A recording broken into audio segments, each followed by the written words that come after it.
afternoon, everyone. Buenas tardes. Voy a empezar ahora nuestra prensa en español. Buenas tardes, yo me llamo Tomás Robles, soy un miembro de nuestra comunidad aquí en Arizona, hablando con tanto orgullo y también hablar del tiempo que estamos ahora. En este tiempo, esta nueva época que estamos ahorita, sabemos que necesitamos los líderes que van a tener la visión y tener los morales para asegurar que nuestras familias, que va a tomar en mente de todas las familias en nuestro estado y que van a enseñar el tipo de líderes que tenemos que vamos a necesitar para estar en batalla con la nueva administración ahí en los Estados Unidos.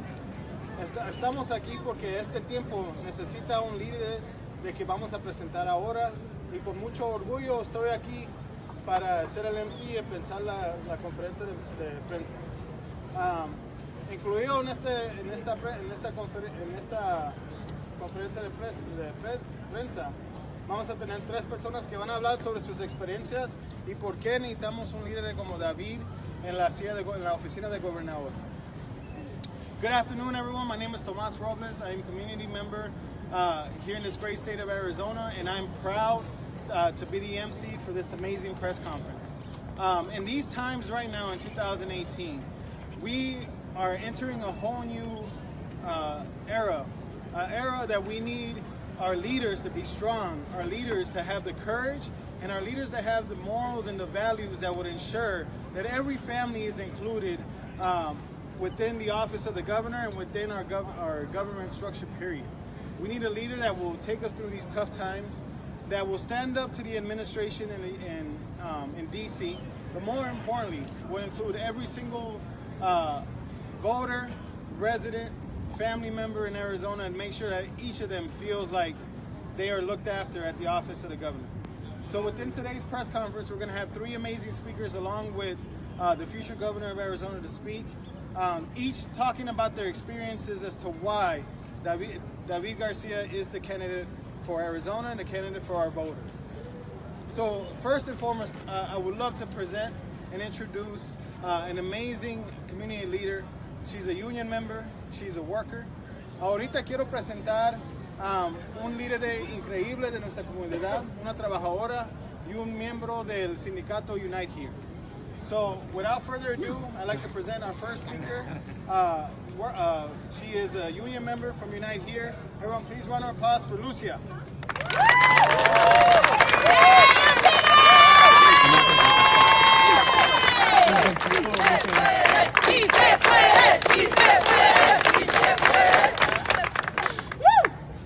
Hello, my name is Lucia Vergara.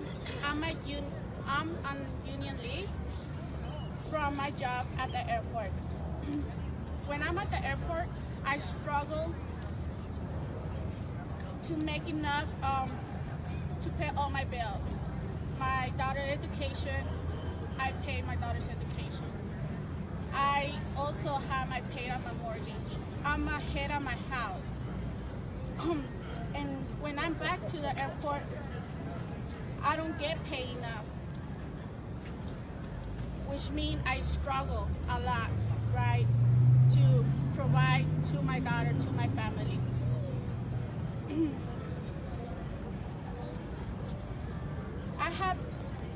I have been without insurance for more than a decade.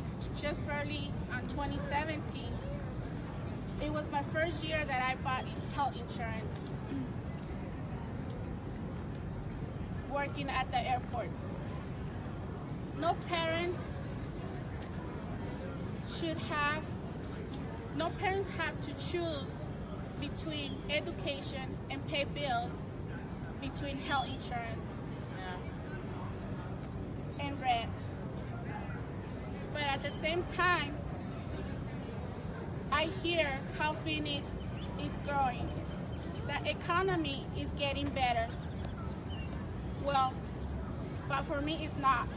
Yeah. That's why I'm part of a union. Wow. Yes. And my union endorsed David for governor.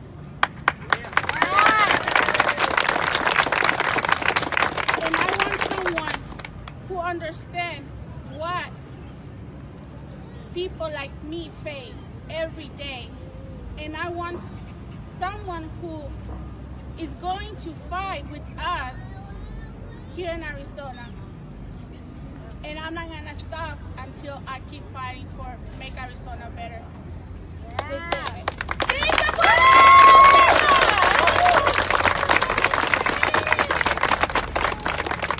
Gracias, Lucía. Thank you. Sabemos también que la otra tema muy importante para este nuevo año va a ser educación. We know that this year a hugely important topic, especially in this race in particular, will be around the issue of education.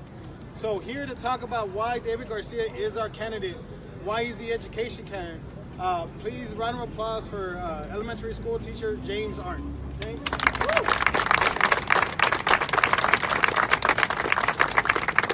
Hi, bienvenidos a todos. Me llamo James. My name's James. I'm an assistant principal on the west side, and it is my job to create a safe space that nurtures and encourages learning. But this governor is making my job impossible. Wow. I work just a few miles away in Maryvale, where the majority of my students live in poverty. My students need great teachers. My students need way more resources. And my students deserve an opportunity to make their future better than their present. Under this governor, that is not happening. Under this governor, my students have recess without shade. They drink from water fountains that are not cold. Under this governor, I lose 30% of my teaching staff every year because teaching cannot pay the bills. Under this governor, my teachers move on a cart from class to class because we don't have enough rooms to put our teachers in. That's 7 times a day they push a cart around the school. Under this governor, my students came to school for over a quarter and still do without an 8th grade science teacher. That's 38 students in a room without a certified leader in that class. Every year it is harder and harder to find certified teachers, and as a result I have to hire substitutes and people who are still in school. I lead a school and I scrape and claw for resources using my personal time, searching and applying for grants, while this governor gives tax cuts to the wealthy friends and bonuses to his assistants in the Capitol. This governor does not understand our needs and does not have the courage to fight for us. It is for this reason, among many others, that I stand here in support of David Garcia. David has the courage to make the wealthiest people and the wealthiest corporations pay their fair share so that all of us can succeed. David Garcia has the leadership we need and the leadership we deserve. DG for AZ.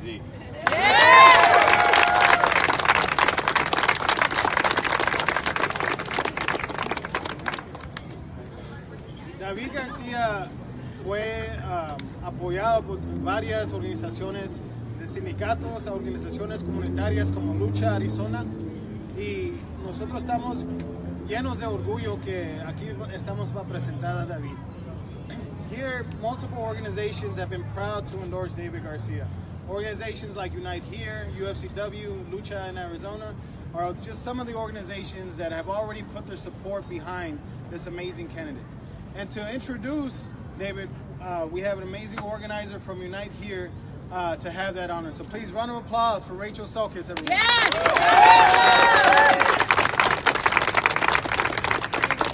My name is Rachel Sulkis, and I'm with Unite Here Local 11.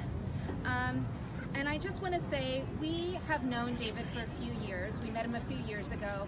He is an exciting candidate for us. We knew it was time for a change. We know that the present administration in this state is not an administration that represents our members or the interests of our members, and we wanted an exciting, bold candidate who was going to do exactly that and was going to change things for us and for this state.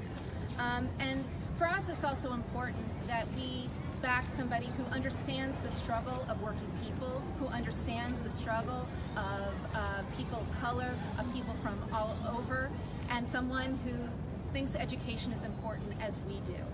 So David comes from a family that looks a lot like the family of our members, and he represents people, working people, who are not looking for a handout, but are looking for a way up. So I hope you all can join me in welcoming David Garcia. Thank you.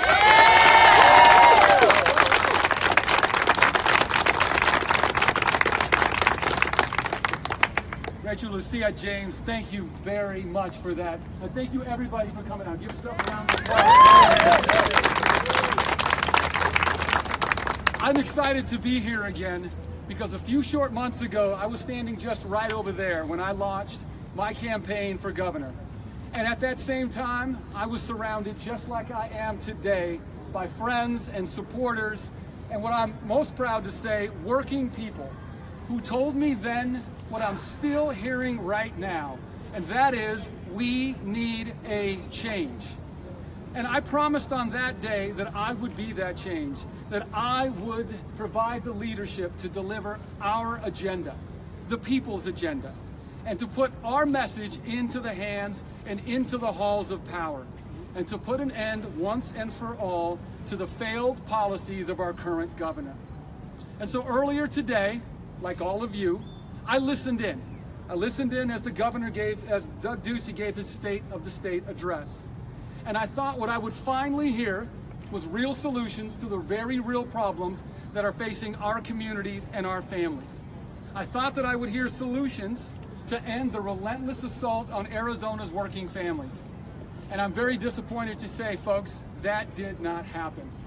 Because, ladies and gentlemen, this governor, like our president, would like us to believe that everything is going just great. But we know that isn't true. We know that this system is broken, that it's rigged in favor of a few, and that far too many of our neighbors and our friends and our children, our students, our teachers, our business owners have just been simply left behind. And so, today as I stand here before the legislature, in front of all of these good people in this great state, let me tell you what we did not hear from Doug Ducey today. We did not hear a serious plan to restore massive cuts to public education that have been executed over the past two Republican administrations. Even though year after year, corporations and the governor's wealthy friends have enjoyed a steady flow of tax breaks. And until we vote this governor out, folks, let me tell you what we can expect. We can expect more teachers to leave the classroom. We can expect more teachers to quit. And we can expect more people who would love to be in the classroom to give up their cherished professions. We can expect our children's classrooms to remain overcrowded. And we can expect our infrastructure to continue to fall into disrepair. And the truth is, Ducey is unwilling or unable or does not have the courage to fix our school funding problems. So, either he goes or, folks, our schools are going to go. And I say we vote to save our schools.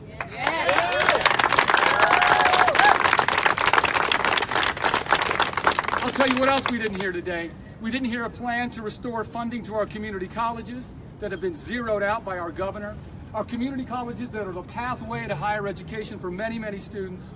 And we did not hear what has been a virtual abandonment of our students, our university students, who are facing some of the deepest cuts, some of the deepest tuition hikes in the country. We didn't hear a plan to deal with the over 800,000 Arizonans who remained uninsured. And we did not hear anything. We did not hear a pledge from Ducey to stand up for the 28,000 dreamers who have been brought here as children. That's right. And who the vast majority of Arizonans believe need to stay, keep their jobs, get driver's license, and have in-state tuition in our colleges and our universities. At this critical time, with so many people worried and concerned about the future, we did not hear Ducey stand up and commit to a Clean Dream Act. We didn't hear him condemn Troop's foolhardy wall and the guaranteed waste of money that it's going to be. But if he won't confront the hateful policies of the president and the senseless border walls and the attacks on dreamers and the anti-immigrant rhetoric on practices on behalf of his party, and I guarantee you folks, we're going to continue to see our families suffer. We're going to continue to see our relationship with Mexico suffer. So, what did we hear, folks? Sadly, we heard just the same. Look, here's the truth. Ducey is running a rigged government funded by a rigged tax plan designed to guard a rigged economic system in order to benefit Arizona's wealthiest.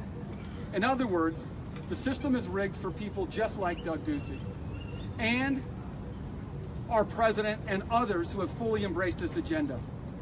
See, what Ducey has told us is that if we gave the wealthiest in corporations tax cuts, then we would start to see some benefits, that there would be some sharing among all of us. They said that we would all share. You heard Lucia say that is not happening, and that's not what we'd expect.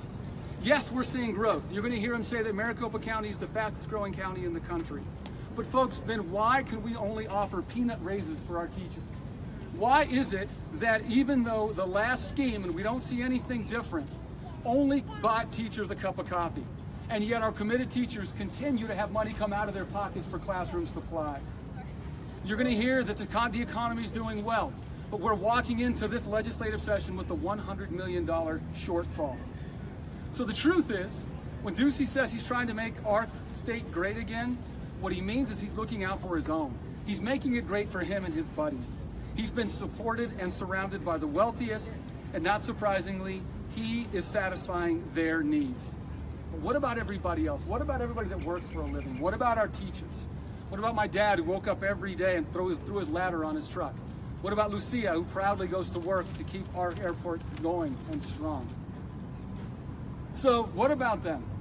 It is about time, folks, that we deserve a government, a public education system, a healthcare system, and economic opportunities that are focused on them for a change. That's what we need. And so unlike Doug Ducey, let me tell you exactly what I'm fighting for. I'm fighting for this great state because I believe that we can build an Arizona that serves all of us. Yeah. All of us. And here's what it looks like. An Arizona where healthcare is a right and not a privilege. Yeah. So when you get sick, you're able to see a doctor.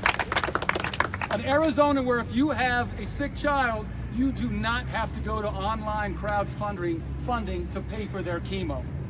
An Arizona with a world-class public education system, starting in early education, going all the way up to higher education. Amen. A system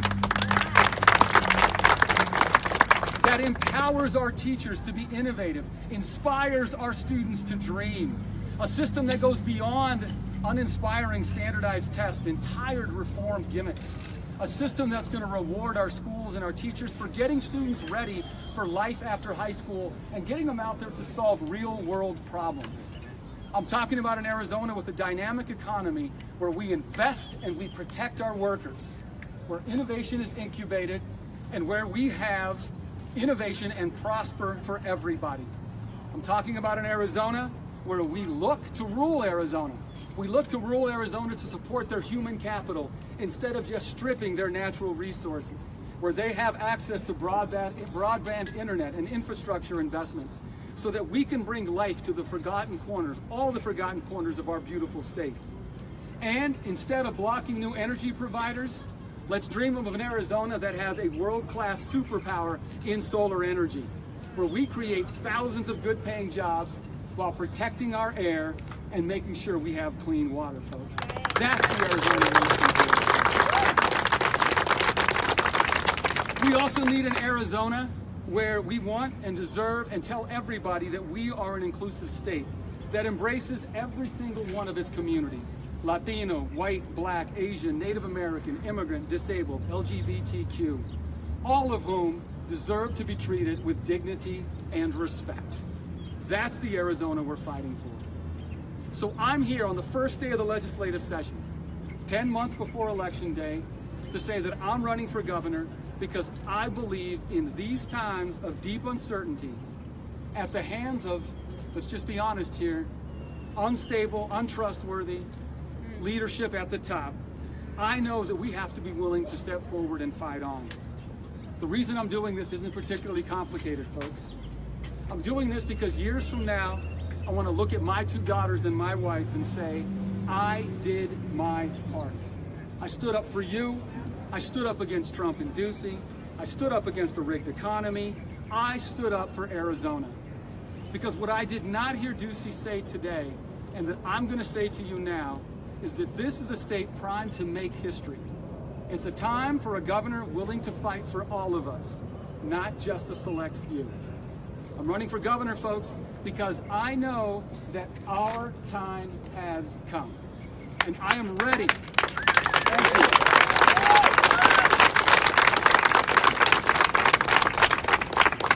I am ready to be the governor for our time. Thank you very much.